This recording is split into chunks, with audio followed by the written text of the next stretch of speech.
ಒಂದ್ ವಿಷಯ ಗಮನಿಸಿದಿರಾ, ಜಂತರ್ ಮಂತರ್ ನಲ್ಲಿ ನಡೆದ ನೀಟ್ ಪ್ರೊಟೆಸ್ಟ್ ರಿಲೇಟೆಡ್ ವಿಡಿಯೋಸ್ಗೆ ಸಾಕಷ್ಟು ರೀಚ್ ಸಿಗುತ್ತೆ.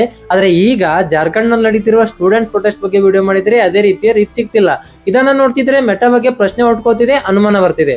ಲಾಲಾಜಿ ಅವರ ಪ್ರತಿ ವಿಡಿಯೋಗೆ ಮಿನಿಮಮ್ 200K ಹೆಚ್ಚು ವ್ಯೂಸ್ ಬರುತ್ತೆ. ಆದ್ರೆ ಜಾರ್ಖಂಡ್ ಸ್ಟೂಡೆಂಟ್ ಪ್ರೊಟೆಸ್ಟ್ ಬಗ್ಗೆ ಮಾಡಿದ ವಿಡಿಯೋಗೆ ಕೇವಲ 100K ವ್ಯೂಸ್ ಆಗಿದೆ.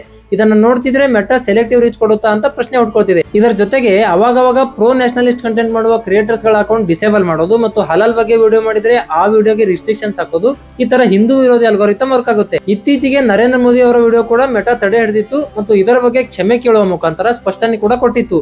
ಈಗ ಪ್ರಶ್ನೆ ಏನಂದ್ರೆ, ಮೆಟಾ ಪಾಲಿಟಿಕಲ್ ಐಡಿಯಾಲಜಿ ನೋಡಿ ರೀಚ್ ಡಿಸೈಡ್ ಮಾಡುತ್ತಾ ಅಥವಾ ಮೆಟಾದ ಅಲ್ಗೋರಿಥಮೇ ಹೀಗೆ ವರ್ಕ್ ಆಗುತ್ತಾ ಅಂತ. ಒಂದ್ಸಲ ಹೀಗಾದ್ರೆ ಓಕೆ, ಇದೊಂದು ಪ್ಯಾಟರ್ನ್ ರೀತಿ ವರ್ಕ್ ಆಗ್ತಿದೆ.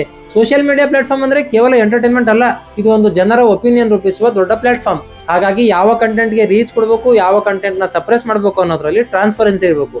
ಇದ್ರ ಬಗ್ಗೆ ನಿಮ್ಮ ಒಪಿನಿಯನ್ ಏನು? ಕಮೆಂಟ್ ಮಾಡಿ ತಿಳಿಸಿ.